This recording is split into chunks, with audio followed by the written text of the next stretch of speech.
ඉතින් සුබම සුබ දවසක් වෙන්න කියලා යාළුවෝ හැමෝටම ප්‍රාර්ථනා කරනවා. ඉතින් ඔන්න පාසල් නිවාඩු අවසන් වෙලා අද තමයි චූටි තෝනි ලොකු තෝනි දෙන්නම පාසල යන පටන් ගත්තේ.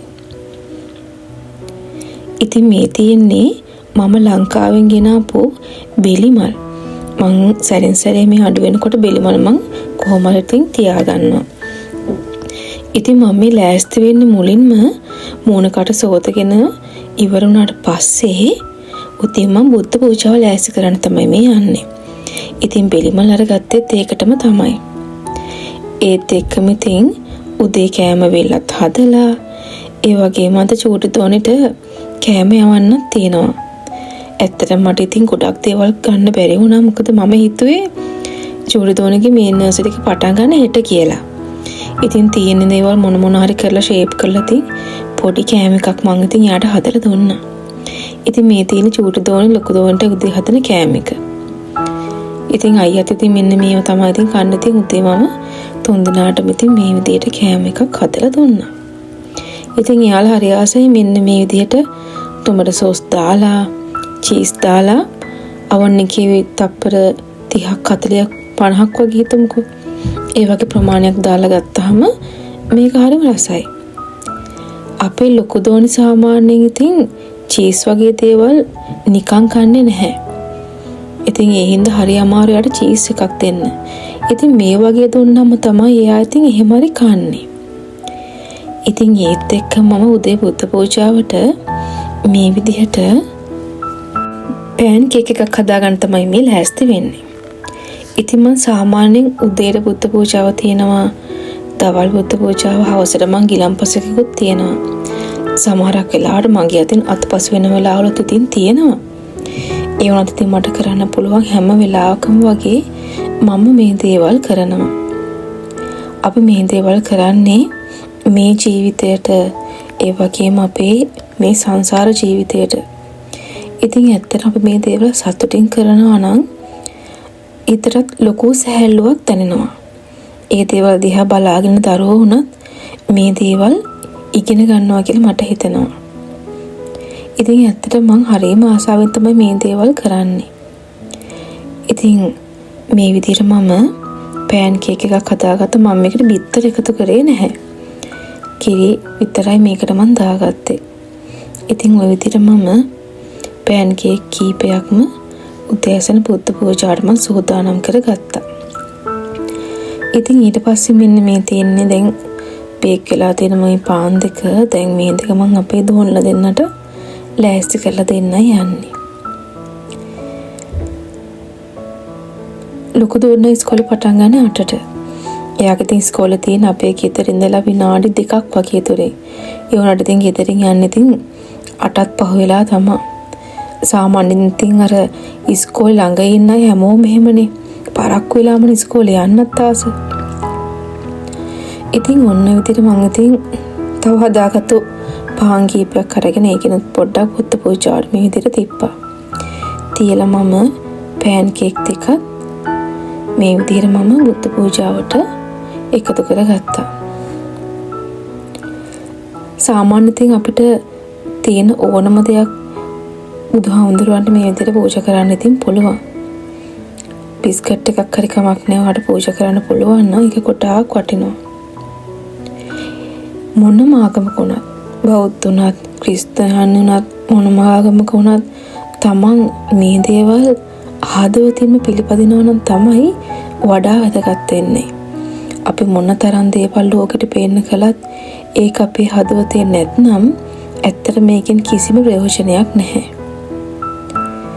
ඉතින් මේකේ දැන් මෙන්න මේ විදිහට මම මේ ප්‍රමාණය වැඩි නිසා මේ දෙකක් මම අයින් කරලා මේ විදිහට මම ඉතින් ලෑස්ති කරගත්තා.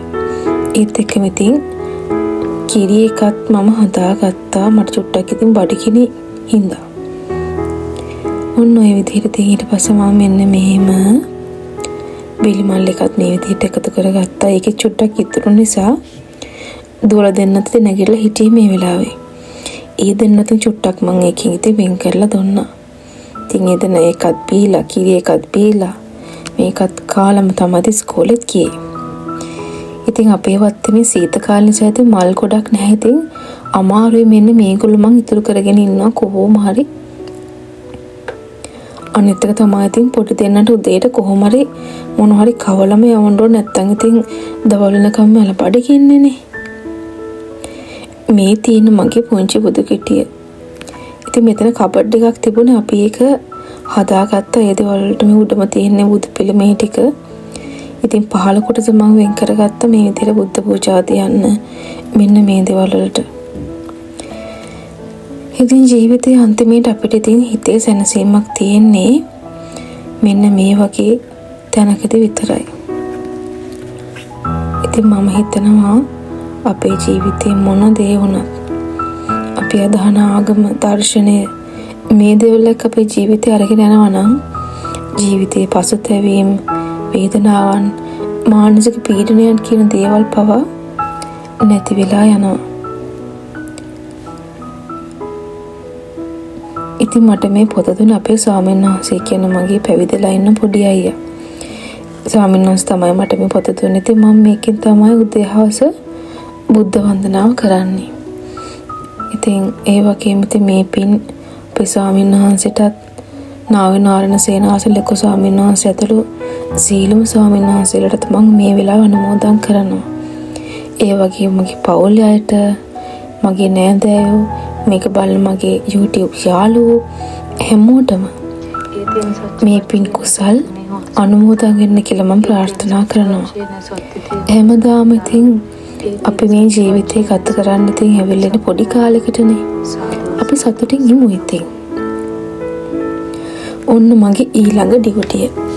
මේ තමයි ඉතින් චූටි තෝනිගේ කෑම එක ලෑස්ති කරන්න මම කිව්වනේ මට ඇත්තටම ගොඩක් දේවල් ගන්න බැරුව ගියා කියලා. යාගේ කෑම එක මම හිතුවේ ඇත්තටම පහුවදා තමයි කෑම පටන් ගන්න කියලා. සාමාන්‍ය ඉතින් නර්සරි පටන් ගත්ත ගමන්ම වේලාසන එනවා. ඉතින් දවස් 2ක් 3ක් විතර 12ට තමයි ගෙදර එන්නේ. වෙලාවට ඉතින් ගෙදරම මං කෑම එක හදලා ඉතින් දෙනවා. ඉතින් මට අර වෙලා මදි වුණා. යාට ඉතින් අර මොකද ජපාන් ඉතින් ඔබෙන්තු බොක්ස් එක ඉතින් රසවත් වගේම ලස්සනට ඉතින් හදන්න ඕනනේ. ඉතින් ඔය වගේ ඉතින් එක එක දේවල් පෝෂණය ලස්සන මේ දෙකම තියෙන්න ඕන. ඉතින් හැම දෙයකින්ම මේක එකතු කරලා දාන්න ඕන නිසා ඉතින් පොඩ්ඩක් ඉතින් කෑමටින් නාස්ති වෙනවා. ඒ වුණාට ඉතින් ලස්සනට ඉතින් ඔබෙන්ද බොක්ස් එක යවුවාම මේගොල්ලෝ හරිම ආසාවෙන් ඉතින් ඒකත් කනවා. ඉතින් අපේ චූටි තෝන්ට සාමාන්‍ය ඉතින් නර්සරි එකේ ඔබෙන්තකට වඩා මටම තමයි කෑම හදලා දෙන්න කියන්නේ. සමහරක් වෙලාවට මම ඉතින් නර්සරි එකකට ගන්න වෙලාවලුත් තියෙනවා. මොකද එහෙම වුණාම සමහරක් ඒගොල්ලෝ කන්නේ නැති කෑම නර්සරි එකෙන් ඒගොල්ලෝ හුරු වෙනවා. ඉතින් ඒ නිසා ඒ වගේ දේවල් වලට ඉතින් මම සමහර දවසට මෙනු එක බලලා එයා කන්නත් කෑම තියෙනවා නම් මොන හරි හොඳ පෝෂ්‍යදායී ආහාර නර්සරි එකෙන් එයාට මම අරගන්න විදිහට මම යවනවා. ඉතින් මේ විදිහට සමහරක් වෙලාවට එයා ඒ කෑම කන්න උරු වෙනවා. ඉතින් අපිට හුරු කරගන්න බැරි දේවල් ඒ විදිහට අපිට නර්සරි එකෙන් අපිට හුරු කරගන්නත් පුළුවන්. මේ තියෙන්නේ නොරේ. මම මෙන්න මේක අරගෙන චූටි ඔනිගිරි කියලා මෙහෙ තියෙනවා බත් වලින් හදන කෑමක්. අන්න ඒ විදිහට පොඩියට හදනවා. අපේ චූටි සාමාන්‍යයෙන් ඉතින් ගොඩක් බත් කණෙක් කෙනෙක්. ඉතින් එයාට අනම් මනම් වලටත් වඩා එයාට ගොඩාක් ඕනේ මේ විදිහට බත් එකක් තමයි. ඉතින් මම ගෙදර තිබුණා මොන හරි කරලා ඉතින් එයාට ඉතින් චූටි කෑම බොක්ස් එකක් ඉතින් හදලා දුන්නා. ඒකට කියන්නේ ඉතින් ඔබෙන්තු බොක්ස් එක කියලා. ඉතින් මේ විදිහට මම පිටර බත් මේ තියෙන ෆුරිකකේ මේක ඉතින් තියෙනවා එක එක එළවලු වර්ග ඉතින් රසයි ඉතින් මේක චූටි කුරුළු පැටව වෙනවා. ඉතින් ඒකට හරි ආසයි. මේවා ඉතින් පොඩි අයටම හදපු කෑම වර්ග නිසා ඉතින් බයක් වෙන්න දෙයක්වත් නැහැ. ඉතින් අපේ ගෙදර මෙන්න මේ දේවල් තිබුණ හින්දා මම ඒවත් එකතු කරා. ඇත්තටම මම චිකන් එකකුත් ෆ්‍රයි කරා මට ඒක දාන්න බැරි වුණා. ඉතින් කොහොම හරි අන්තිමේටම තමයි මට ඒක මතක් කළා ඉක්මනට ඒකත් ෆ්‍රයි කරලා ලන්ච් බොක්ස් එකට දැම්මේ. ඉතින් මෙන්න මේකත් මම දැම්මා. ඔය පේනාන් ඉතින් එබෙනවා සැරින් සැරේ. ඉතින් ඔය විදිහට මම මේක උඩින් මම චිකන් එකකුත් තව දාගත්තා. චීස් එකකුත් එයාට දාලා මට ඒකේ වීඩියෝ එක ගන්න බැරි වුණා. මොකද හොඳටම පරක් වෙලා තිබුණේ. හැබැයි ඉතින් මෙයාද යන්න නම් චුට්ටක් ඉතින් අකමැත්තේ. මොකද ඉතින් අර ගෙදර ඉඳලා හුරතල් වෙලා ඉඳලා පොඩ්ඩක් ඉතින් කම්මැලි උදේ ඉතින් යන්න. හැබැයි ඉතින් ගියාට පස්සේ නම් එහෙම එකක් නැහැ. හරි සතුටින් තමයි එන්නේ. අපිත් එහෙමනේ ලොකු නිවාඩුවක් ගත කරලා ගෙදර ඉඳලා ආපහු ඉස්කෝලනවා කියන්නේම චුට්ටක් ඉතින් යන්න කම්මැලිනේ. ඒක ඉතින් මේ විදිහටම අපේ චූටිටත් ඉතින් තියෙනවා. මේ තියෙන ඉතින් අපේ ගෙදර ඉඳලා යන පාර. අර තියෙන අපේ ලොකු තෝණිගේ ඉස්කෝල් එක ඉතින් පොඩි දුරක් තියෙන්නේ. එයා අපිට කලින් ඉතින් ගියා මොකද නංගිගේ බස් එක ගෙන්න ඉතින් පහු වෙලා. ඔයාලට මන් දෙයක් පෙන්නන්නද? අර අතන ට්‍රැෆික් රාලාමි කෙනෙක් වගේ ඉන්නව නේද? ඒ තමයි අපේ ලොකු තෝණිගේ ඉස්කෝලේ ප්‍රින්සිපල්. එයා තමයි ළමයිව ඉස්කෝලෙන් එහාට මෙහාට යවන්නේ. මේ සාමාන්‍යයෙන් අපේ ඉස්කෝලවල නම් මට මතකයි අපේ ඉස්කෝලෙම ඉන්න අයියලා තමයි ওই වැඩේ කරන්නේ ගෲප් එකක් විදිලා. ඉතින් මෙහෙනම් මේ ඉස්කෝලේ ප්‍රින්සිපල්ම තමයි මේ වැඩේ කරන්නේ. ඉතින් හැමදාම ඉතින් යාට ඔහය ගොසයි මස් කියාගෙන තමයි මෙතන යන්නේ. ඉතින් හරි අපූර්වයි. සමහරක් දේවල් තියෙනවා ජපානයේ ඉතින් හරි අපූර්ව දේවල්.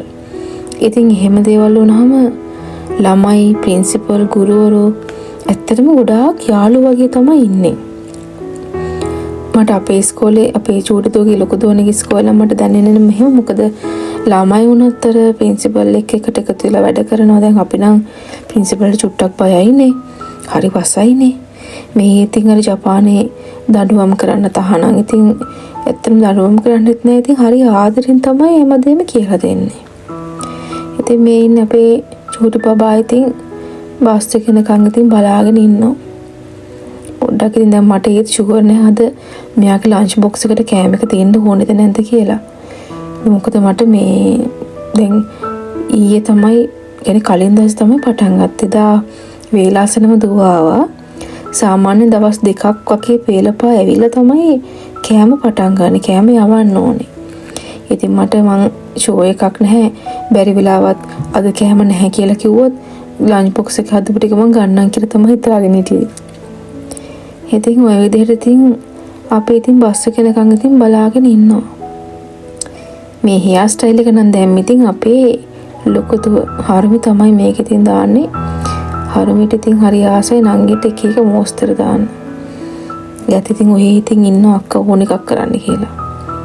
පේනවනේ. එනුන් ඇරගෙන ඉන්නේ යන්න කම්මැලි කිය. ඉතින් ඔය විදිහට තමයි ඉතින් උදේ බස් එක යනකම් ඉතින් අපේ මේ අහිංසක බබා බලාගෙන ඉන්නේ. කාලෙ ඉතින් හරි ඉක්මනට ගත වෙලා යනවා. දැන් ඉතින් මේ අවුරුද්දෙන් පස්සේ අපේ චූටි දෝනෙත් ඉස්කෝලේ යන්න ඉතින් ලෑස්ති වෙන්න ඕනේ. අවුරුදු 6න් තමයි ජපානයේ ඉතින් ඉස්කෝලේට ළමයි ඇතුළත් කරන්නේ. අවුරුදු 3ක් එයා නර්සරි ගත කරන්න ඕන. ඔන්න ඉතින් චූටි දෝනිගේ බස් එකක් ආවා. ඉතින් මේ විදිහට තමයි සෙන්සලා යාළුව බස් එකට ගන්නෙ. ඉතින් කැමති නම් බස් එක පාවිච්චි කරන්න පුළුවන්. එහෙමත් නැත්නම් අම්මා තාත්තට යා ගිහිල්ලා දාන්නත් පුළුවන්. ඉතින් ওই විදිහට තමයි ඉතින් චූටි දෝනෙත් ඉතින් ගියේ. මං ඉතින් යනකම් ඉතින් බලාගෙන ඉන්නවා. එයා ගියාම හරි පාළුයි ගෙදර.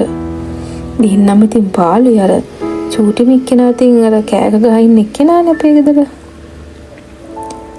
ඔන්නෝම තමයි ඉතින් මගේ ඩියුටි උදේ ඉවර කරා. දැන් ඉතින් තව ගෙදර වැඩ චුට්ටක් තියෙනවනේ. ඒ ටිකත් දැන් කරන්න ඕන නිසා මම මේ විදිහට ආපහු යන්න තමයි ලෑස්ති වෙන්නේ. ඉතින් යන අතරත් ඉතින් අඳුරන කට්ටිය ගමේ ඉන්න ඇන්ටිලා ආච්චිලා ඔක්කොම ඉතින් උදේට හම්බෙනවා. ඉතින් මෙතනින් ගිහිල්ලා මම දැන් තව මට දැන් උදේ කෑම ටික අයියට හදලා දෙන්න ඕන. ලෑස්ති කරන්න තියෙනවා, ගේස් කරන්න තියෙනවා. ඔය වගේ ඉතින් වැඩ ගොඩකුත් එක්ක තමයි ඉතින් මම දවස අද පටන් ගත්තේ.